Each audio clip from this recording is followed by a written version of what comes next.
Hey everyone, today we are turning this pile of plastic into a complete model.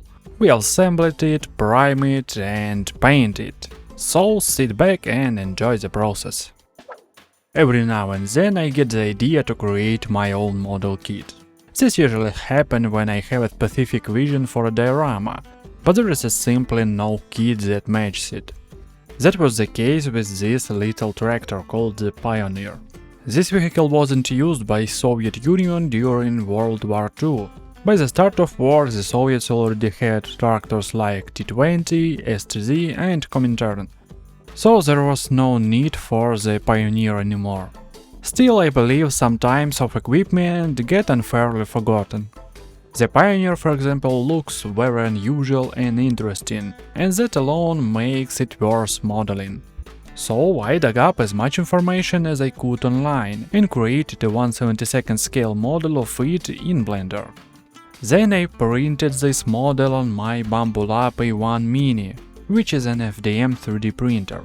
And this is what I ended up with. Most of the parts were easy to print, they are straight edges with minimal curves or rounded corners. The most difficult piece was the front nose section. I thought it would look terrible, but once it was painted, the layer lines from the FDM printer were barely noticeable. The biggest problem, of course, was the chassis. Originally, I wanted to split it into separate parts, so I could say, hey look, this is the third full kit I'll make on this channel. But that plan didn't work out. The question of how to build the chassis stayed open for a while. The other components went together without much trouble. I had to trim a few unnecessary bits, but overall everything fit very nicely. Eventually, I redesignated the chassis as one solid piece, and it turned out surprisingly well, especially considering it came from an FDM printer. Now that the full model is assembled, it's time to paint. But first, of course, we need primer. I used WWII's glossy black primer for this. After the model dried completely, I applied WWII Russian uniform World War II. Honestly, they should probably call it Soviet, but that's a minor gripe. Either way, the color was perfect for this model, and I use it as the base coat.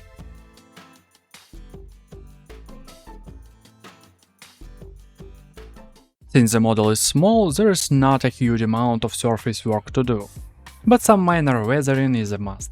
This vehicle would have been built in 1936 and probably saw some wear by 1942. So I mixed it in a little dectan with a base color and used a sponge to dab on chips and scratches.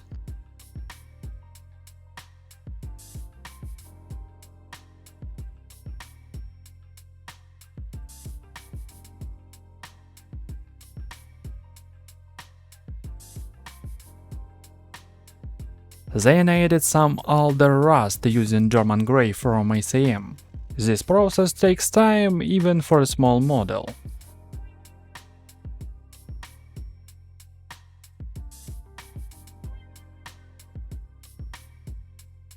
Then I switched to oil paints to add a fresher rust effect, especially on areas that would naturally get more wear.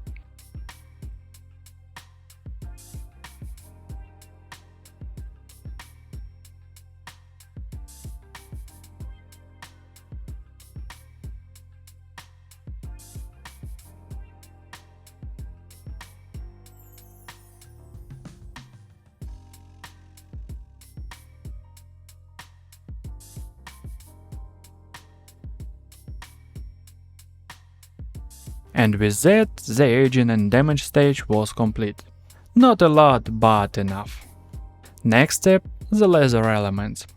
This tractor had either wooden or leather seats. I went with leather since wood looked too medieval. Leather adds a bit more visual contrast. The leather on this model is an unusual shade. Military leather is usually dark brown or black, but here it's more like a burgundy, almost rust-colored. So I used WWII's Shadow Flash and adjusted it with lighter and darker tones. And this was the result. You can see these seats in multiple areas, on the sides and at the driver's spot. It's also worth noting that the side guards over the tracks doubled and foldable footrests. If the crew wasn't carrying extra troops, the panel stayed closed, or were used for storing some equipment. I didn't go crazy with the rear, because I'm still not sure whether this model will go into a diorama or just stand alone as a unique piece. Either way, what matters most is that this build both me genuine enjoyment. And that's why we do this hobby, right? After that, it was time for a wash. As always, I used an oil-based wash Van Dyke Brown. I'll say it 100 times, it works great and gives a nice realistic result.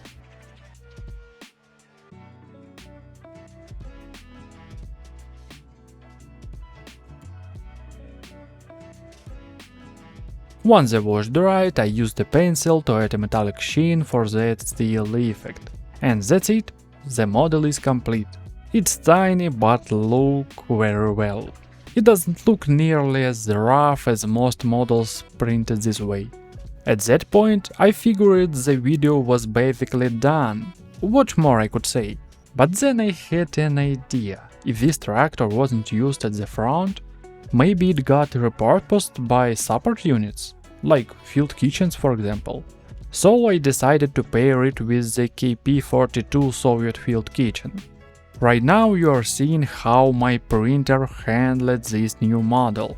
I'll talk a lot about printing, but I'll never actually show the process, so here it is. Yeah, 3D printing pros might not tease my printer a bit disassembled. But there is a reason. I'm constantly cleaning it and dealing with filament jumps.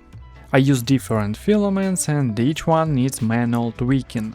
So yeah, disassembling parts for nozzle cleaning isn't my favorite parts of the job. But let's get back to the model. The printing process is done, and here is what I got. Now I needed to assemble it.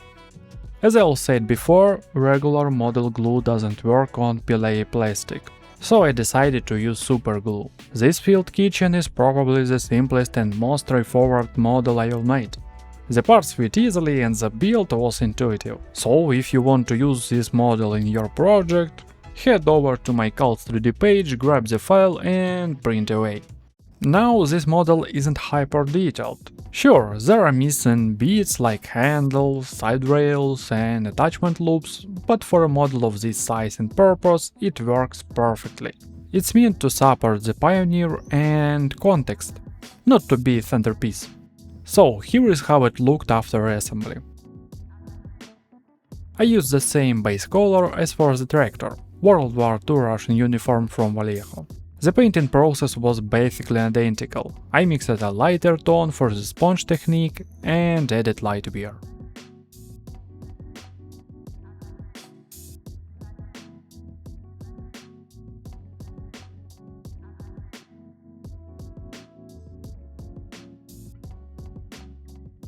After that I added some rust effect, older, settled rust tones mostly.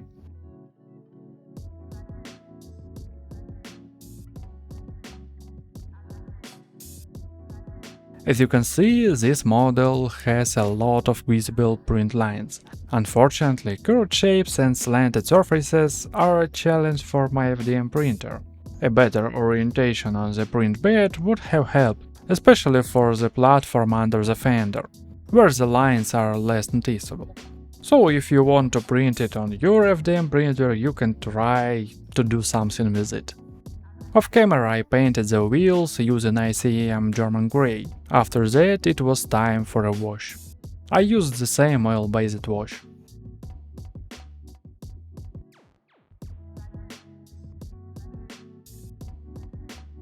Then I added a few more detail behind the scene, highlighting small elements, dry brushing rivets and painting the chimney. And voila, our goulash cannon is ready. The field kitchen is done. Sure, it has its flaws and non-quart details, but for 1/72 scale dioramas it works just fine. Any elements that add story or visual interest, it worth the time. That's the end of this build. As always, you can download or my model on Cal3D page, or get it by supporting me on Patreon. It's about €2 per one model on Cal3D or just €1 per month on Patreon. But let's be honest, I'm not trying to sell you anything. It's only your opinion. I create model and share it with you. If you don't feel like checking the links in the description, that's fine too. Alright, I am thinking enough. As always, leave a comment, hit the thumb up, or ask a question, or throw some rotten tomatoes at me. You'll know the drill. Wish you all the best and wish you a nice weekend. Thanks for watching and see you next time.